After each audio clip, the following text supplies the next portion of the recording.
Properties of linear transformation. അപ്പോൾ 4 properties നമുക്ക് just ഒന്ന് നോക്കാം. ടി ഓഫ് 0 ഈക്വൽ ടു 0, അതുപോലെ തന്നെ T of minus V equal to minus of T of V, പിന്നെ T of U minus V equal to T of U minus T of V എന്ന് എഴുതാം. പിന്നെ എങ്ങനെ എഴുതാം? V equal to v1 plus c2 v2 plus etcetera cn vn ആയിരുന്നെങ്കിൽ നമ്മൾ T of V എന്ന് എങ്ങനെ എഴുതാം? ഈ കോൺസ്റ്റൻ്റുകളിനൊക്കെ നമുക്ക് പുറത്തേക്ക് ഇടാം. അപ്പോൾ c1 into T of v1 plus c2 into T of v2 plus etcetera cn into T of vn. Constant എന്ന ടേം വരികയാണെങ്കിൽ നമുക്കതിന് പുറത്തേക്ക് ഇടാമെന്നാണ് കൺസെപ്റ്റ്. ഇപ്പോൾ നോക്കൂ, ടി ഓഫ് മൈനസ് വി എന്ന് പറയുമ്പോൾ -1 ഒരു കോൺസ്റ്റൻ്റ് അല്ലേ? അപ്പോൾ ആ -1 പുറത്തേക്ക് ഇട്ടു എന്ന് ആലോചിച്ചാലും മതി. അപ്പോൾ അതൊക്കെ ഓർത്തിരിക്കാൻ എളുപ്പമാണ്. ഇത് എങ്ങനെ ക്വസ്റ്റ്യൻ വരികയെന്ന് വെച്ചാൽ, T from R cube to R cube be a linear transformation such that T of 1 0 0 equal to 3 1 minus 4, T of 0 1 0 equal to -1 3 -2, T of 0 0 1 equal to 0 2 1. നമ്മളോട് കണ്ടുപിടിക്കാൻ പറയുകയാണ് ടി ഓഫ് 1 2 -3.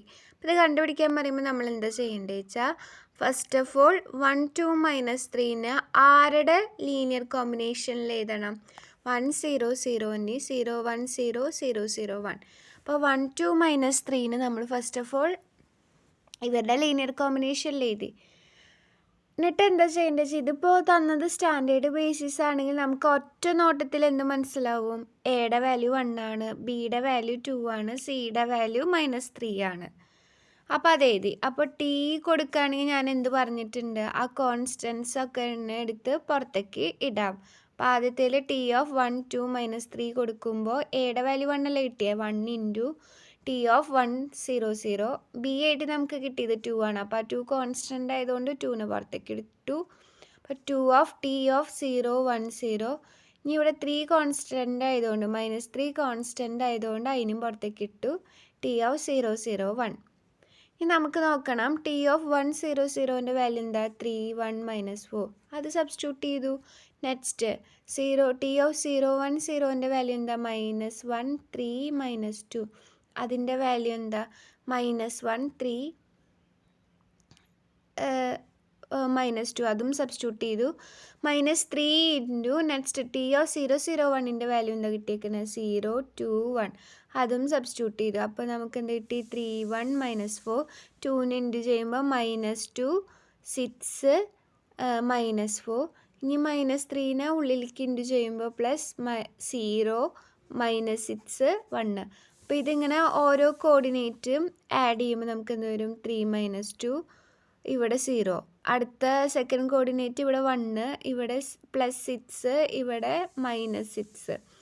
ഇനി ഇവിടെ -4, ഇനി 2 ഇൻറ്റു -2 അത് -4 -3. അപ്പോൾ ഇത് കാൽക്കുലേറ്റ് ചെയ്യുമ്പോൾ 1 1 -11. അപ്പോൾ ഇങ്ങനെയാണ് ചെയ്യേണ്ടത്. നമുക്ക് തന്ന ഏത് പോയിന്റിലാണോ കണ്ടുപിടിക്കേണ്ടത് ആ പോയിന്റിനെ നമ്മൾക്ക് തന്ന പോയിൻറ്റ്സിൻ്റെ ലീനിയർ കോമ്പിനേഷനിൽ ചെയ്ത് ട്രാൻസ്ഫോർമേഷൻ അപ്ലൈ ചെയ്യുക. ട്രാൻസ്ഫോർമേഷൻ അപ്ലൈ ചെയ്യുക മീൻസ് കോൺസ്റ്റൻറ്റിൻ്റെ അടുത്ത് പുറത്തേക്ക് ഇടുക. ഇനി അടുത്തത്, let T from R square to R square be a linear transformation such that T of 1 0 equal to 1 1, T of 0 1 equal to -1 1. Find t of xy and hence evaluate t of 1 4 and t of -2 1. ആദ്യത്തെ question രണ്ടാമത്തെ question വ്യത്യാസമാവണത്, ഇവിടെ നമുക്ക് T of XYനെ കണ്ടുപിടിക്കണം.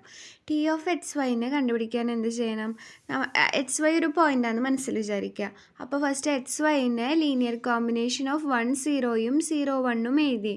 അപ്പോൾ ഇത് 1 0 0 1 ആയതുകൊണ്ട് പറഞ്ഞില്ല. അപ്പോൾ നമുക്ക് എയും ബിയും ഒക്കെ കണ്ടുപിടിക്കാൻ നല്ല എളുപ്പമാണ്. അത് എയുടെ വാല്യൂ എക്സ്, ബിയുടെ വാല്യൂ വൈ. അപ്പോൾ എന്ത് മനസ്സിലായി? X into T of 1 0 plus Y into T of 0 1. T of 0 1ൻ്റെ വാല്യൂ -1 1, ടി ഓഫ് 1 0ൻ്റെ വാല്യൂ 1 1. അപ്പോൾ നമ്മളത് ഇൻറ്റു ചെയ്യുമ്പോൾ എന്ത് വരുന്നു? ഇവിടെ എക്സ്, ഇവിടെ -y. First coordinate X, second -y, second coordinate ആയിട്ട് എക്സ് പ്ലസ് വൈ. ഇനി നമുക്ക് എന്താ കണ്ടുപിടിക്കേണ്ടത്? ടി ഓഫ് 1 4ഉം കണ്ടുപിടിക്കണം. പിന്നെ എന്താ കണ്ടുപിടിക്കാനുള്ളത്? T of -2 1. അതായത് TO-C14 എന്ത് കൊടുക്കണം? എക്സിന് 1 വൈക്ക് 4. അപ്പോൾ 1 - 4 എന്ത് വന്നു? -3. പിന്നെ 1 + 4 5. അതിവിടെ എഴുതിയിട്ടില്ല കേട്ടോ. അപ്പോൾ അത് എഴുതുമ്പോൾ നമുക്ക് എന്ത് കിട്ടും? ആ വാല്യൂ കിട്ടും. പിന്നെ T(-2) 1. എക്സിൻ്റെ വാല്യൂ -2, വൈയുടെ വാല്യൂ 1. അപ്പോൾ ഇവിടെ കൊടുക്കുമ്പോൾ -2 - 1 -3 എന്ന് വന്നു. എക്സ് പ്ലസ് വൈ ചെയ്യുമ്പോൾ -2 + 1, അതും -1 വന്നു.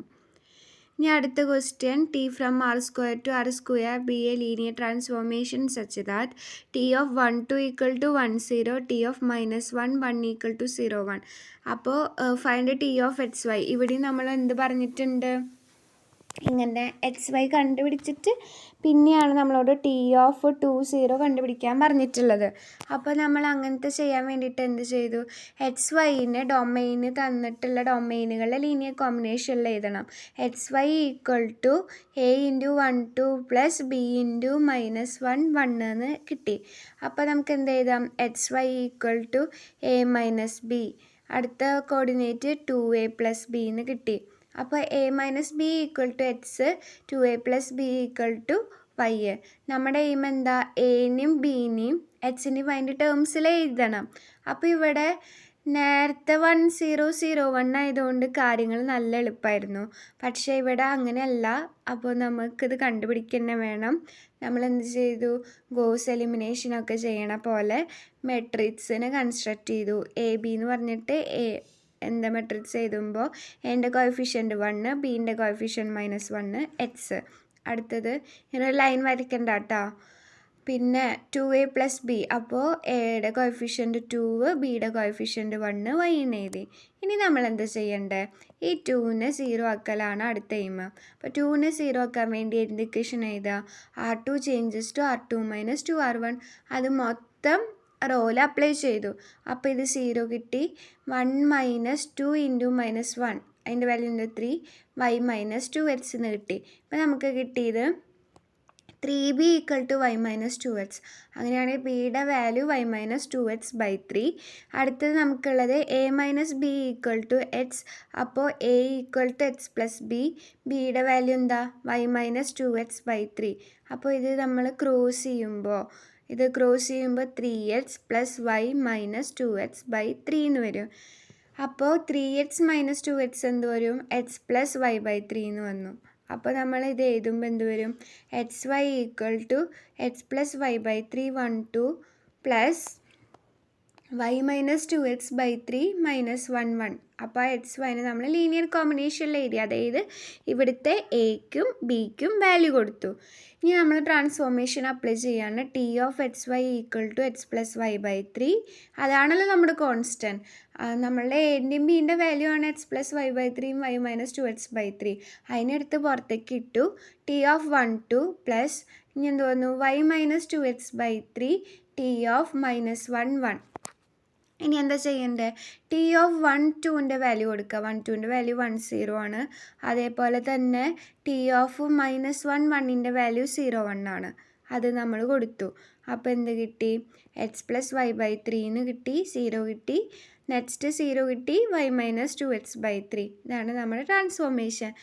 ലാസ്റ്റ് എന്താ പറഞ്ഞേക്കണേ? Hence evaluate T(2 0). T(2 0) പറഞ്ഞപ്പോൾ എന്ത് ചെയ്തു? 2/3 - 4/3. എക്സിന് 2 കൊടുക്കുക, വൈക്ക് 0 കൊടുക്കുക. അപ്പോൾ 2 + 0/3 2/3. y - 2x/3 0 - 2 × 2 -4/3 എന്ന് കിട്ടും. അടുത്ത ക്വസ്റ്റ്യൻ ഒരു 3/3 മെട്രിക്സ് ആയിക്കോട്ടെ. അപ്പോൾ let T from R³ to R³ be a linear transformation such that T(1 1 1 = 2 0 - 1, T(0 - 1 2 = -3 2 - 1, T(1 0 1 = 1 1 0. Find T(4 2 0). അപ്പോൾ ഇവിടെ എന്താ ചെയ്യേണ്ടത്? ഫസ്റ്റ് ഓഫ് ഓൾ ഈ 4 2 0നെ ലീനിയർ കോമ്പിനേഷൻ ഓഫ് ഡൊമെയിൻസ് എഴുതണം. ഞാൻ ക്ലാസ് എടുക്കുമ്പോൾ ചില കുട്ടികൾ തെറ്റിക്കണത് എന്താ വെച്ചാൽ ഇവിടെ ഇത് ഡൊമെയിൻസിനെ എഴുതണ പകരം എടുത്ത് റേഞ്ച് എഴുതാറുണ്ട്. അപ്പോൾ അങ്ങനെ ചെയ്യരുത്. ഡൊമെയിനുകളിനെയാണ് ലീനിയർ കോമ്പിനേഷനായിട്ട് നമ്മൾ എഴുതണത്. അപ്പോൾ A into 1 1 1 plus B into 0 minus 1 2 plus C into 1 0 1 എഴുതി. അപ്പോൾ നമുക്ക് എന്ത് കിട്ടി? 3 ഇക്വേഷൻ കിട്ടി, 4 2 0. ഇനി ഞാൻ പറയണ കാര്യം ഒന്ന് ശ്രദ്ധിക്കണം. ഇത് ഫസ്റ്റ് എ പാർട്ടിൽ 3 മാർക്കിനൊക്കെ വരികയാണെങ്കിൽ അതേ സ്റ്റെപ്പൊന്നും ആവശ്യമില്ലല്ലോ. അപ്പോൾ നിങ്ങൾ എന്ത് ചെയ്യണം? കാൽക്കുലേറ്റർ എടുത്തിട്ട് സൈമൾട്ടിപ്ലിക്കേഷൻ കൊടുക്കുക. അപ്പോൾ സൈമൾട്ടിപ്ലിക്കേഷനിൽ ഇട്ട് കൊടുക്കുമ്പോൾ നമുക്ക് എ ബി സിയുടെ വാല്യൂ എന്ത് കിട്ടും? സിമ്പിളായിട്ട് കിട്ടും. എൻ്റെ വാല്യൂ 0, ബീൻ്റെ വാല്യൂ -2, സീൻ്റെ വാല്യൂ 4 എന്ന് സിമ്പിളായിട്ട് കൊടുക്കും. സപ്പോസ് ഇത് മാർക്ക് കൂടുതലുള്ളതാണെങ്കിൽ ആൻസറൊക്കെ നമ്മൾക്ക് എന്താണ് കാൽക്കുലേറ്ററിൽ കണ്ടുപിടിച്ചിട്ട് എന്ത് ചെയ്യുക? മെട്രിക്സിന് നമ്മൾ ഇട്ട് കൊടുക്കുക. മെട്രിക്സിൽ ഗോസ് എലിമിനേഷനൊക്കെ ചെയ്യണ പോലെ ഇത് ചെയ്യുക. അപ്പോൾ നമുക്ക് വാല്യൂസ് കിട്ടും. അപ്പോൾ ഇതിൽ ഗോസ് എലിമിനേഷൻ പോലെയാണെങ്കിൽ എന്ത് വരും? ആദ്യം ഈ 1നെ 0 ആക്കണം, പിന്നെ അടുത്ത 1നെ 0 ആക്കണം. ഈ 1നെ 0 ആക്കാൻ ഫോർമുല എന്താ? R2 changes to R2 minus R1. First 1 -1 0 -1 -0 -1 0 -1 2 -4 -2.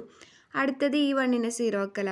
ആ 1നെ 0 ആക്കാൻ R3 changes to R3 minus R1. 1 -1 0 2 -0 2 1 -1 വീണ്ടും 0 0 -4 -4. നെക്സ്റ്റ് നമ്മൾ എന്തിനെ 0 ആക്കണം? 2നെ 0 ആക്കണം. അപ്പോൾ ഇതെങ്ങനെ? ഇത് ഡയഗണൽ ഇങ്ങനെ വരയ്ക്കുകയാണെങ്കിൽ ഇങ്ങനെ വരും. ഇത് ഡയഗണലായിട്ട് കാണുകയാണെങ്കിൽ ഇങ്ങനെയാണ് ഡയഗണൽ വരിക. 2നെ 0 ആക്കുമ്പോൾ R3 changes to R3 plus 2R2. അത് നമ്മൾ അപ്ലൈ ചെയ്യുമ്പോൾ എന്ത് വരും? 1 0 1 4 0 -1 -1 -2 0 0. ആദ്യത്തെ എലമെൻ്റ് എന്തായാലും 0 ആയിക്കോളും. 0 + 2 × -1 അത് -2 ആണ്. നെക്സ്റ്റ് ചെയ്യുമ്പോൾ -4 + 2 × -2 അപ്പോൾ -8 ആണ്. ഇത് കിട്ടി. നമ്മൾ ഇക്വേഷൻ എഴുതി. C1 + C3 = 4 -C2 - C3 = -2 -2 C3 = -8. അവിടെ നിന്ന് നമുക്ക് C3യുടെ വാല്യൂ 4 എന്ന് കിട്ടും. ഇനി -C2 - C3 = -2. C3യുടെ വാല്യൂ 4 കിട്ടിയിട്ടുണ്ടല്ലോ, അത് നമ്മളിവിടെ കൊടുത്തു. അപ്പോൾ എന്ത് കിട്ടി? C2ൻ്റെ വാല്യൂ -2. C1ൻ്റെ വാല്യൂ എന്ത് കിട്ടും? അവസാനം 0 എന്ന് കിട്ടും. പിന്നെ എന്താ ചെയ്യാനുള്ള? ഈ 4 2 0നെ നമ്മൾ 1 1 1 0 - 1 2 1 0 1ൻ്റെ ലീനിയർ കോമ്പിനേഷനിൽ എഴുതി. എന്നിട്ട് എന്ത് ചെയ്തു? ട്രാൻസ്ഫോർമേഷൻ അപ്ലൈ ചെയ്തു. 0 എന്ന് പറയുന്ന സംഭവം പോയല്ലോ. അപ്പോൾ -2 × T of 0 - 1 2 + 4 × T of 1 0 1. അതെന്താ ക്വസ്റ്റ്യനിൽ തന്നേക്കണേ? അത് കൊടുത്തു. എന്നിട്ട് ഇത് അപ്ലൈ ചെയ്തപ്പോൾ നമുക്ക് എന്ത് കിട്ടി? 10 0 2 എന്ന് കിട്ടി. അടുത്തത് ഒരു മെട്രിക്സിൻ്റെ വരികയാണെങ്കിൽ ഇതേപോലെ ചെയ്യാനാണ്. Find A linear transformation T from R² to M2 cross 2. T of 1 0 = 1 2 - 1 10. T of 2 - 1 = -1 3 0 2. Concept ഒക്കെ സെയിം തന്നെയാണ്. Find T of 1 1. ഫസ്റ്റ് എന്താ ചെയ്യേണ്ടത്? ഈ 1 1നെ ലീനിയർ കോമ്പിനേഷൻ ഓഫ് 1 0യും 2 - 1ഉം എഴുതി. അപ്പോൾ എന്ത് കിട്ടി? എയുടെ വാല്യൂ 3, ബിയുടെ വാല്യൂ -1 കിട്ടും. അതെങ്ങനെ കിട്ടുക? ഒന്നില്ലെങ്കിൽ സൈമൾട്ടിപ്ലിക്കേഷൻ ഇട്ട് കൊടുത്താൽ മതി. അപ്പോൾ നമുക്ക് എയുടെ വാല്യൂ 3, ബിയുടെ വാല്യൂ -1. കാൽക്കുലേറ്ററിലാണ് സൈമൾട്ടിപ്ലിക്കേഷൻ കിട്ടുന്നത് കേട്ടോ. അപ്പോൾ എന്ത് ചെയ്തു? നമുക്ക് കോൺസ്റ്റൻ്റ് ഉണ്ടെങ്കിൽ അതിനെടുത്ത് പുറത്തേക്ക് ഇടുക. അപ്പോൾ എന്ത് വന്നു? T of 1 1 = 3 times T of 1 0 minus T of 2 - 1. കാരണം ബിയുടെ വാല്യൂ -1 ആണ് കിട്ടിയത്. നമ്മൾ ആ മെട്രിക്സ് കൊടുത്തു. മെട്രിക്സ് ഒക്കെ മൾട്ടിപ്ലൈ ചെയ്യാൻ അറിയാലോ. അപ്പോൾ എന്ത് വരും? ഫസ്റ്റത്തേൽ 3 ഉള്ളിലേക്ക് കയറുമ്പോൾ 3 6 -3 എന്ന് വരും. രണ്ടാമത്തെ മെട്രിക്സ് അങ്ങനെ തന്നെ. അപ്പോൾ അത് ചെയ്യുമ്പോൾ നമുക്ക് എന്ത് വരും? 4 3 3 -2.